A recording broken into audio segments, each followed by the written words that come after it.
दोस्तों, क्या होगा अगर एक सीधी सादी लड़की अपने सेक्सी बॉस के हथियार की दीवानी हो जाए। यह कहानी है एक ऐसी लड़की की जो एक कंपनी में सेक्रेटरी का काम करती है। लेकिन सीधी भाषा में बताऊं तो यह लड़की हर टाइम अपनी गुफा गीली करवाने के लिए तैयार रहती थी। और इस लड़की पर जब इसकी कंपनी के बॉस की नजर पड़ती है तो इसका बॉस भी दिन रात इसके साथ हैंड पंप चलाता रहता है। तो चलिए शुरू करते हैं। कहानी की शुरुआत में हम जूडी को देखते हैं जो अपनी बाइक लेकर अपने ऑफिस जाती है। जूडी जब अपने ऑफिस पहुंचती है तो उसकी बॉस मरियम उसे बहुत ज्यादा काम करने को दे देती है। जूडी अपना काम कर रही होती है, तभी उसकी बॉस मरियम उसके पास आती है और उससे अपने साथ डिनर पर चलने की बोलती है। लेकिन काम ज्यादा होने की वजह से जूडी उसके साथ जाने से मना कर देती है। तो मरियम अपनी ही कंपनी के दूसरे एम्प्लॉय जिसका नाम हैरी था, वो कहता है, बॉस मैं आपके साथ डिनर किया, मैं तो नहाने धोने और सोने भी चल सकता हूँ। जिसके बाद वो दोनों वहाँ से निकल जाते हैं। बेचारी जूडी अपना काम कर रही होती है। काम खत्म होते होते उसकी काफी रात हो जाती है। अपना काम खत्म करने के बाद जूडी तैयार की हुई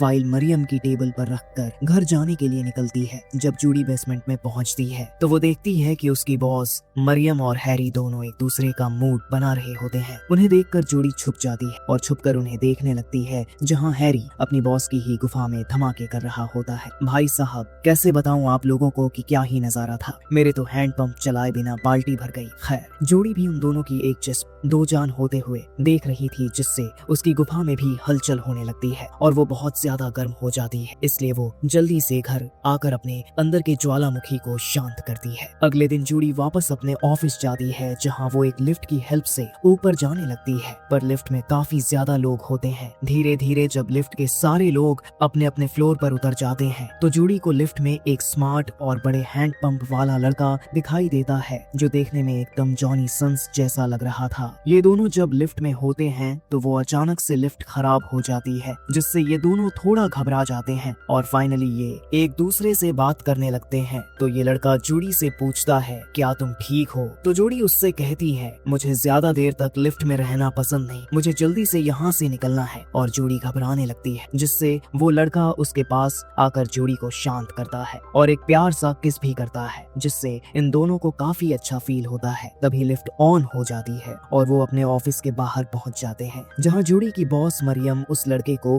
बॉस कहकर बुलाती है। ये देखकर जूडी को शॉक लगता है, क्योंकि मार्क इसी कंपनी का मालिक था जिसमें जूडी काम किया करती थी। इसके बाद मरियम ने मार्क को जूडी से इंट्रोड्यूस करवाती है। फिर मरियम ने मार्क को लेकर अपने केबिन में चली जाती है, जहाँ वो कुछ ऑफिस वगैरह और प्रोजेक्ट के बारे में बात करते हैं और मार्क वहाँ से निकल जाता है। मार्क के जाते ही मरियम जूडी को अपने केबिन में बुलाती है और उससे कहती है, कल तुमने जो प्रोजेक्ट बनाया था वो मार्क को बिल्कुल भी पसंद नहीं आया और तुम्हें इसको वापस से लिखना पड़ेगा। बेचारी जूडी ने तो कितनी मेहनत से बनाया था। मरियम उसे वापस से न्यू प्रोजेक्ट बनाने को कहती है, वो भी आज ही। इसके बाद हम देखते हैं कि रात को जूडी इसी तरह अपने प्रोजेक्ट को पूरा कर लेती है और घर जाने वाली होती है। तभी उसे ऑफिस में कुछ आवाजें सुनाई देती हैं, जैसे कोई ऑफिस में मजे कर रहा हो। जब जूडी देखने जाती है तो वहाँ सच में उसकी बॉस मरियम और हैरी दोनों एक दूसरे का पानी निकाल रहे थे, जिन्हें देखकर जूडी भी गर्म होने लगती है और ध्यान से इन दोनों की रासलीला देखती है। तभी मार्क जूडी के पास आ जाता है और उससे कहता है, क्या तुम्हें ये सब देखने में ही मजा आता है या तुम्हें कुछ करना भी आता है? लेकिन जूडी इन बातों को कोई जवाब नहीं देती और मार्क से कहती है, मैंने प्रोजेक्ट की फाइल तुम्हारी टेबल पर रख दी है, मैं बस जाने ही वाली थी। जूडी जाने लगती है, लेकिन मार्क उसे रोक लेता है और वो जूडी से बातें करने लगता है, जिससे जूडी गर्म हो जाती है। मार्क को जूडी की जवानी देखकर पिघल चुका था, इसलिए वो जूडी से कहता है, कल मैं तुम्हारे घर लेने आऊंगा, हम डिनर पर चलने वाले हैं। जूडी पहले तो मना कर देती है, मैं अपने बॉस को डेट नहीं कर सकती क्योंकि ये ऑफिस की गाइडलाइन के खिलाफ है। लेकिन मार्क उसे किसी तरह समझा लेता है तो जूडी भी मान जाती है। अगले दिन जूडी जब अपने घर होती है, जहाँ वो अपने बिल्ली के नूनू को सहला रही होती है, तभी उसके घर पर मार्क आता है। जूडी जब गेट खोलकर देखती है तो वहाँ मार्क था, जो जूडी से कहता है, चलो जल्दी से तैयार हो जाओ, हमें डिनर के लिए चलना है। लेकिन जूडी पहले तो उसके जाने से मना कर देती है, तो मार्क गुस्सा होकर वहाँ से जाने लगता है। तभी जूडी कहती है, ठीक है मैं तैयार हो रही हूँ, लेकिन मुझे तैयार होने में टाइम लगेगा। जिसके बाद मार्क उसके घर के बाहर इंतजार करने लगता है और इधर जूडी अपने मुंह पर तरह तरह के पाउडर लगाने लगती है, जो हर कोई लड़की लगाती है ताकि लड़कों को अपने जंजाल में फंसा सके। जूडी जब तक तैयार होकर नीचे आती है है तब तक रात हो चुकी थी। फिर वो दोनों कार में बैठकर डिनर के लिए जाने लगते हैं, जहाँ जूडी को मार्क की गाड़ी बहुत पसंद आती है और वो कहती है मैं हमेशा से ऐसी गाड़ी में बैठना चाहती थी। तो मार्क कहता है ये गाड़ी बहुत पावरफुल है, तुमसे संभाली नहीं जाएगी। तो जूडी भी कहती है मैं हमेशा से ऐसी ही तो गाड़ी चाहती थी, मैं इसको संभाल क्या इसको दौड़ा भी सकती हूँ। तुम लोग समझ रहे हो ना कौन सी गाड़ी की बात कर रहे हैं दोनों। जिसके बाद ये दोनों डिनर के लिए होटल में पहुंच जाते हैं। जहां पहुंचने के बाद जूडी देखती है कि होटल के रूम में सब अपनी अपनी बंदी के साथ लगे पड़े थे। इसके बाद ये दोनों साथ में डिनर करने लगते हैं, जहां मार्क ने जो खाना मंगवाया था वो खाना जूडी को बहुत अच्छा लगता है। वैसे भी हर गरीब लड़की का सपना होता है। खाना खाते खाते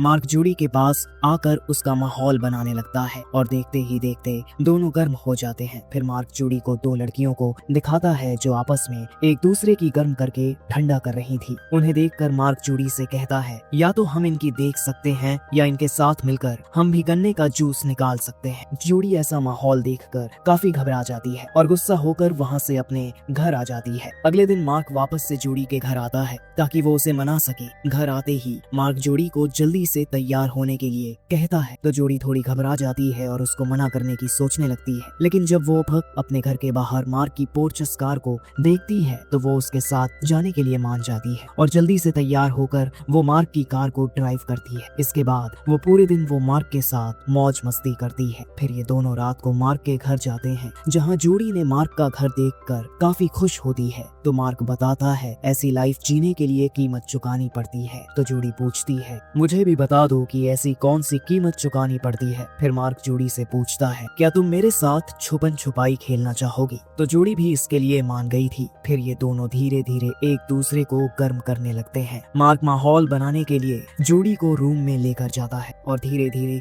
उसके तन को अपने तन से मिलाने लगता है। ये सब करते हुए का वो वीडियो भी बना रहे थे। अब कुछ करने के बाद ये दोनों एक साथ बैठकर उस वीडियो को देखने लगते हैं, जहाँ जूडी को पता चलता है कि जब मार्क उसकी गुफा में धमाके कर रहा था तो उन दोनों के साथ वो एक और लड़की थी, जहाँ उसने जूडी को गिला किया था। ये देखकर जूडी को काफी ज्यादा गुस्सा आता है और वो मार्क के ऊपर गुस्सा होने लगती है। वो मार्क को अंड संड गालियां देने लगती है और बोलती है तुम जैसे ठरकी के साथ मुझे ये सब करना ही नहीं चाहिए था। जूडी को गुस्सा इस बात से आया था कि वो बस मार्क के साथ मजे करना चाहती थी, लेकिन यहाँ मार्क ने अपनी एक और फ्रेंड लड़की को बुलाकर जूडी के साथ मजे करवा दिए थे। इसलिए जूडी जल्दी से वो उसे गुस्सा होकर वहाँ से चली जाती है। अगले दिन मार्क ऑफिस जाता है, जहाँ वो मरियम से कुछ डिस्कस करता है। फिर मरियम जूडी को अपने केबिन में बुलाती है, जहाँ मार्क भी बैठा हुआ था। जूडी ने मार्क की देखकर उस पर काफी गुस्सा हो रही थी। फिर मरियम उसे बताती है तुम्हें मार्क के साथ प्रोजेक्ट के लिए मॉस्को जाना पड़ेगा, क्योंकि जो प्रोजेक्ट तुमने लिखा था उसी के लिए तुम्हें मॉस्को जाना है। और जूडी इसके लिए मार्क को साफ साफ मना कर देती है और मरियम के सामने ही वो मार्क पर गुस्सा होने लगती है। इसके बाद जूडी जब अपने घर आती है तो वो देखती है कि उसका बिल्ला काफी बीमार है और वो मर चुका है। इस वजह से जूडी उसकी याद में दुखी होती है। तभी उसके घर मार्क आता है, जो जूडी को मनाने आया था। जूडी भी दुखी थी, इसलिए वो मार्क को गले लगाकर रोने लगती है, यानी कि जूडी ने मार्क को माफ कर दिया है। इसके बाद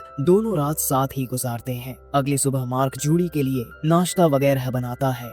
जूडी ने मार्क का ये बिहेवियर देखकर उसके साथ मॉस्को जाने के लिए तैयार हो जाती है, लेकिन वो एक शर्त रखती है, मैं वहाँ जाकर तुम्हारे साथ कुछ भी नहीं करूंगी, तुम मेरे साथ कुछ करोगे। तो मार्क भी इसे मान लेता है और फिर ये निकल जाते हैं मॉस्को के लिए। मॉस्को पहुंचने के बाद जूडी अपना रूम देखकर काफी खुश होती है। अगले दिन जूडी मीटिंग में जाने के लिए तैयार होकर होटल से बाहर आती है, जहां मार्क ने जूडी को अपनी सेक्रेटरी एंजेलिना से मिलवाता है। जूडी ने एंजेलिना और मार्क को एक साथ देखकर काफी जलस फील करती है। इसके बाद तीनों एक साथ मीटिंग में जाते हैं, जहाँ मार्क अपने कंपनी के बोर्ड मेंबर के साथ मीटिंग करता है। लेकिन यहाँ भी मार्क जूडी को मैसेज कर रहा था, पर जूडी उसके मैसेज को इग्नोर मार देती है, जिससे मार्क बीच मीटिंग में ही सभी को वहाँ से जाने की बोलता है, क्योंकि उसकी अकेले में जूडी से बात करनी थी। ये सुनकर सभी लोग बाहर चले जाते हैं। फिर मार्क जूडी के पास जाकर उससे पूछता है, बेबी आखिर तुम गुस्सा क्यों हो? मैंने तुम्हारा खाता भी तो नहीं खोला जो तुम इतनी ज्यादा गुस्सा हो रही हो। तो जूडी गुस्सा होते हुए बताती है, मैं यहाँ आई हूँ तो काम से, लेकिन तुम तो तुम्हारी सेक्रेटरी के साथ काफी खुश लग रहे थे,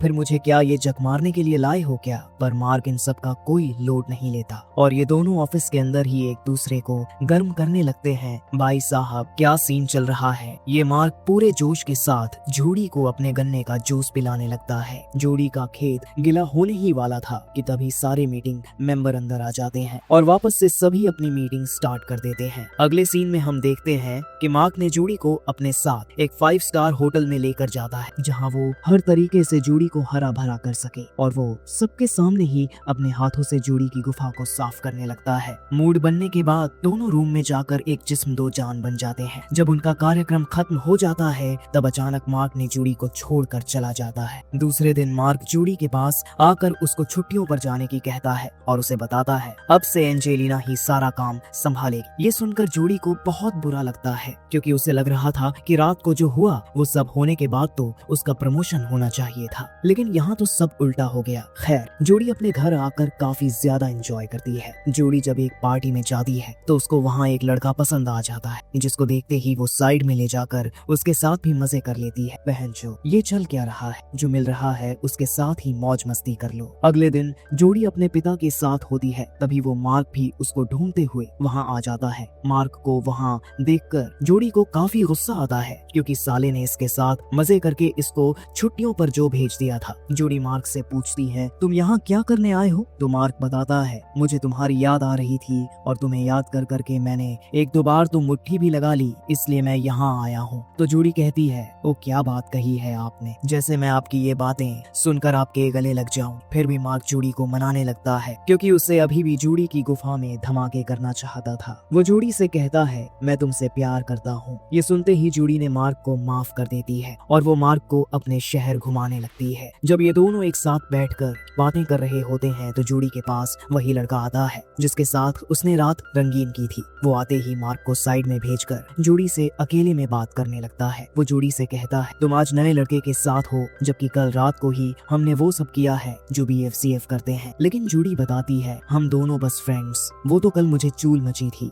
बस वही शांत करने के लिए मैं तुम्हारे साथ थी। इसके बाद जोड़ी उसको बिना भाव दिए वहाँ से चली जाती है। इसके बाद मार्क ने जोड़ी को अपने दोस्तों से मिलवाने के लिए लेकर जाता है, जहाँ जाकर जोड़ी ने मार्क के दोस्तों से मिलती है, जिनका नाम अंड्रे और डेनिस था। यहाँ आने के बाद जब सभी बैठकर बातें कर रहे होते हैं तभी जोड़ी को पता चलता है कि जब मार्क और जोड़ी खुदाई खेल रहे थे तब वो तीसरी लड़की कोई और नहीं बल्कि डेनिस ही थी। लेकिन यहाँ जोड़ी ये जानकर थोड़ी भी गुस्सा नहीं होती। इसके चारों बैठकर बातें करने लगते हैं। अगले दिन सभी मिलकर एक पार्टी में जाते हैं, जहाँ सभी ब्लैक और व्हाइट कपड़े पहने हुए आए थे और सभी लोग खुले में ही एक दूसरे के पानी निकाल रहे थे। इसके बाद मार्क ने जोड़ी को अपने एक और फ्रेंड से मिलवाता है, जहाँ मार्क ने जोड़ी और अपने फ्रेंड को लेकर एक रूम में जाता है और भाई साहब मार्क और उसका फ्रेंड दोनों मिलकर जोड़ी को गर्म करने लगते हैं।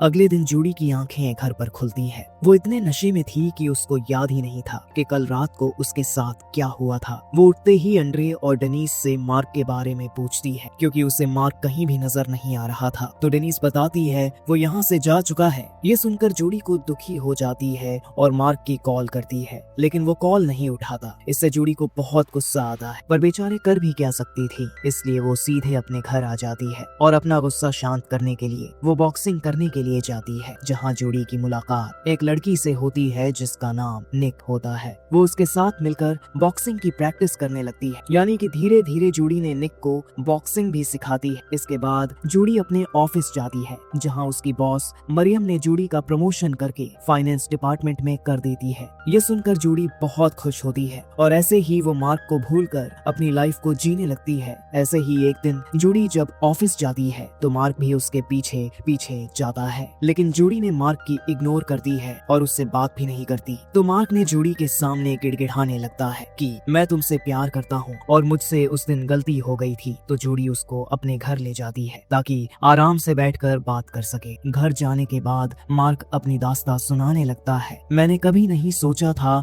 कि मुझे तुमसे प्यार हो जाएगा। तो जोड़ी पूछती है आखिर तुम उस दिन मुझे छोड़कर कहाँ गए थे? तो मार्क बताता है मेरी जर्मनी में अपनी फैमिली से मिलने के लिए गया था और मैं वापस आया हूँ, तो तुम्हें मैं अपनी गर्लफ्रेंड बनाना चाहता हूँ। लेकिन इस बार जोड़ी साफ मना कर देती है, मुझे तुम जैसे छपरी पर बिल्कुल भी भरोसा नहीं, क्योंकि तुमने जाने कितनी बार मेरे साथ घपाघप कर कर भाग चुके हो और इस बार भी तुम शायद मेरी गुफा खोदने ही आए हो। तुमने मेरी गुफा को अरावली पर्वतमाला बना दिया है, इसलिए मैं तुम पर बिल्कुल भी भरोसा नहीं कर सकती। लेकिन मार्क उसके सामने बार बार भीख मांगने लगता है, तो जोड़ी भी उसे एक मौका दे देती है और अब अगले ही दिन सके ये दोनों भूखे पलंग तोड़ने के लिए जाते हैं, जहाँ उस बार जूडी ने मार्क का माहौल बनाने लगती है। वो मार्क को एक पलंग से बांध देती है और उसका माहौल बना देती है। लेकिन इस बार जूडी ने मार्क के साथ कुछ नहीं करती। वो अपने साथ या बॉक्सिंग वाली लड़की निक को मार्क के ऊपर छोड़ देती है, जिससे वो उसके गन्ने की सहलाने लगती है। जब सब कुछ हो जाता है तो मार्क अपनी आंखों की पट्टी उतारता और निक को अपने सामने देखकर मार्क बौखला जाता है और जूडी के ऊपर गुस्सा करने लगता है। बहनचोद, अभी तो जूडी का माहौल बना भी नहीं था, उसको तो मैदान में आने दिया होता।